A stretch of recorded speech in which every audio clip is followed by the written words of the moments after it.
So here is the app we're going to be building in this section here. It's a weather forecast. As you can see here is a very user interface intensive here, and this is intentional because I wanted to showcase things you can do with SwiftUI. But instead of showcasing with just random user interfaces that I could just put together on the screen here, I thought it would be a good idea to actually create a solid application behind. That way you can see the whole process of not just putting the user interface together, but also the actual creation of the app using the APIs and so forth. So as you can see here, the first thing you see is the city. So we have a default city of Boston, US, gives us a date there. And we have a very nice image icon there to say that in Boston is a little sunny, but also cloudy as well.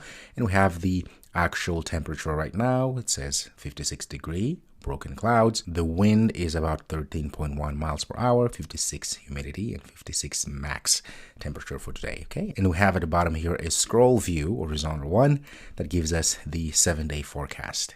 Okay, very nice. Let's see.